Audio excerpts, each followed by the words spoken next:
नमस्कार दोस्तों, मेरा नाम है अंशिका और आप देख रहे हैं इंडिपेंडेंट हिमाचल। अगर आपको हमारी खबरें पसंद आती हैं तो चैनल को सब्सक्राइब जरूर करें। चलिए अब बढ़ते हैं आज की बड़ी खबरों की ओर।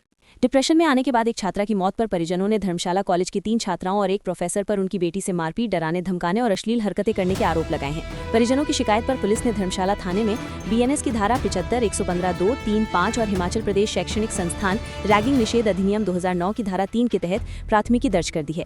मृतक छात्रा के पिता ने शिकायत में कहा है कि उनकी 19 वर्षीय बेटी धर्मशाला कॉलेज में द्वितीय वर्ष की छात्रा थी। पिछले साल 18 सितंबर को इसी कॉलेज में पढ़ने वाली 3 छात्राओं ने उनकी बेटी के साथ मारपीट की और उसे डराया धमकाया। इसके अलावा कॉलेज के एक प्रोफेसर पर उनकी बेटी के साथ अश्लील हरकतें करने के गंभीर आरोप भी लगाए गए हैं। आरोप है कि इससे उनकी बेटी मानसिक रूप से भयभीत हो गई और उसकी तबीयत लगातार बिगड़ती चली गई। चलिए बढ़ते हैं अगली अपडेट की तरफ। हिमाचल राजकीय प्राध्यापक संघ की राजकीय महाविद्यालय धर्मशाला इकाई की एक आपात बैठक शुक्रवार को कॉलेज परिसर में आयोजित की गई। बैठक की अध्यक्षता संघ अध्यक्ष डॉक्टर विक्रम श्रीवत्स तथा महासचिव डॉक्टर आशीष रंजन ने की। बैठक का मुख्य विषय सोशल मीडिया पर छात्रा के साथ रैगिंग, मारपीट और अश्लील हरकत रहा। बैठक में संबंधित महाविद्यालय के एक प्राध्यापक पर लगाए जा रहे गंभीर आरोपों के संबंध में विचार विमर्श किया गया। बैठक की शुरुआत सत्र 2024-25 की एक छात्रा के निधन पर गहरा शोक व्यक्त करते हुए की गई तथा दिवंगत छात्रा के परिजनों के प्रति संवेदना प्रकट की गई। चलिए बढ़ते हैं अगली अपडेट की तरफ। हिमाचल प्रदेश स्कूल शिक्षा बोर्ड ने 10 विषयों में आयोजित की गई अध्यापक पात्रता परीक्षा टेट का परिणाम घोषित किया। इस दौरान 33,083 अभ्यर्थियों में से 8,459 अभ्यर्थी ही उत्तीर्ण हुए हैं, जबकि परीक्षा परिणाम 25.6% रहा है। वहीं इस दौरान शिक्षा बोर्ड ने परीक्षा के दौरान नकल मारने वाले 2 अभ्यर्थियों को 1 वर्ष के लिए डिस्क्वालीफाई किया है। जानकारी के अनुसार हिमाचल प्रदेश स्कूल शिक्षा बोर्ड ने 10 विषयों के लिए नवंबर माह में अध्यापक पात्रता परीक्षा का आयोजन किया था। इस परीक्षा के लिए शिक्षा बोर्ड के पास कुल 36,571 अभ्यर्थियों ने आवेदन किया था, जिनमें से 33,083 अभ्यर्थी परीक्षा में बैठे थे। 3,488 अभ्यर्थी अनुपस्थित रहे थे, जबकि 2 अभ्यर्थियों का यूएमसी केस बना है। शिक्षा बोर्ड ने परीक्षा के दौरान 24,622 अभ्यर्थियों का परिणाम फेल घोषित किया है। चलिए बढ़ते हैं अगली अपडेट की तरफ। सूखे जैसे हालात से जूझ रहे हिमाचल प्रदेश में नया साल बारिश बर्फबारी की सौगात लेकर आया है। नव वर्ष के पहले दिन वीरवार को डलहौजी, शिकारी देवी, कमरोनाग, त्रियुंड और हिमानी चामुंडा में सीजन का पहला हिमपात हुआ है। वहीं राजधानी शिमला, कुफरी और नारकंडा में भी फाहे गिरे।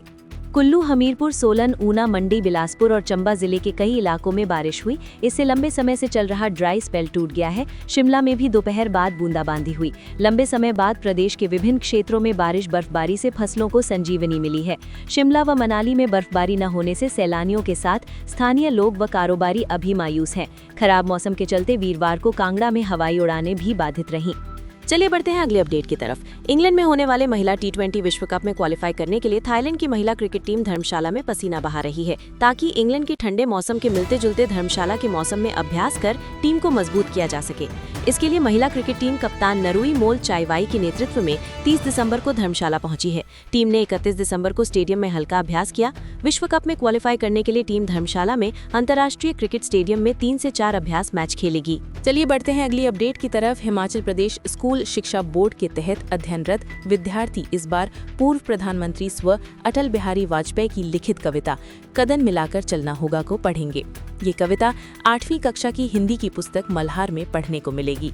इस कविता को national counselling of educational research and training NCERT ने पहले ही पढ़ाना शुरू कर दिया है, लेकिन इस बार से हिमाचल प्रदेश स्कूल शिक्षा बोर्ड के विद्यार्थी भी NCERT का ही सिलेबस पढ़ेंगे, जिसके तहत वे भी 8वीं कक्षा में पूर्व प्रधानमंत्री अटल बिहारी वाजपेयी की कविता कदम मिलाकर चलना होगा को पढ़कर आगे बढ़ने की प्रेरणा लेंगे। ये कविता देशवासियों से एक साथ चलने की अपील करती है। चलिए बढ़ते हैं अगली अपडेट की तरफ। हिमाचल प्रदेश माध्यमिक शिक्षा बोर्ड HPBOSE ने हिमाचल प्रदेश शिक्षक पात्रता परीक्षा HPTET 2025 का परिणाम आज घोषित कर दिया है। परीक्षा में शामिल उम्मीदवार रोल नंबर या आवेदन संख्या की मदद से अपना रिजल्ट आधिकारिक वेबसाइट hpbose.org पर जाकर देख और डाउनलोड कर सकते हैं। चलिए बढ़ते हैं अगली अपडेट की तरफ। हिमाचल प्रदेश स्कूल शिक्षा बोर्ड की ओर से मार्च 2026 में होने वाली राज्य मुक्त विद्यालय यानी SOS की परीक्षाओं के लिए पात्र अभ्यर्थियों से अब 12 जनवरी तक बिना लेट फीस के आवेदन मांगे हैं। स्कूल शिक्षा बोर्ड ने इस पंजीकरण शेड्यूल में बदलाव किया है। वहीं इस दौरान फ्रेश एडमिशन के लिए भी अभ्यर्थी 2,000 रुपए लेट फीस के साथ 12 जनवरी तक ऑनलाइन आवेदन कर सकते हैं। हिमाचल प्रदेश स्कूल शिक्षा बोर्ड के सचिव डॉक्टर मेजर विशाल शर्मा ने बताया कि हिमाचल प्रदेश स्कूल शिक्षा बोर्ड मार्च 2026 में 8वीं, 10वीं और 12वीं कक्षा की SOS परीक्षाएं करवाएगा। उन्होंने बताया कि पात्र अभ्यर्थी रीअपियर और इम्प्रूवमेंट ऑफ परफॉर्मेंस के लिए 12 जनवरी तक बिना लेट फीस के आवेदन कर सकते हैं। चलिए बढ़ते हैं अगली अपडेट की तरफ। हिमाचल प्रदेश स्कूल शिक्षा बोर्ड की ओर से मार्च 2026 में होने वाली राज्य मुक्त विद्यालय SOS की परीक्षाओं के लिए पात्र अभ्यर्थियों से अब 12 जनवरी तक बिना लेट फीस के आवेदन मांगे हैं। स्कूल शिक्षा बोर्ड ने इस पंजीकरण शेड्यूल में बदलाव किया है। वहीं इस दौरान फ्रेश एडमिशन के लिए भी अभ्यर्थी 2000 रुपए लेट फीस के साथ 12 जनवरी तक ऑनलाइन आवेदन कर सकते हैं।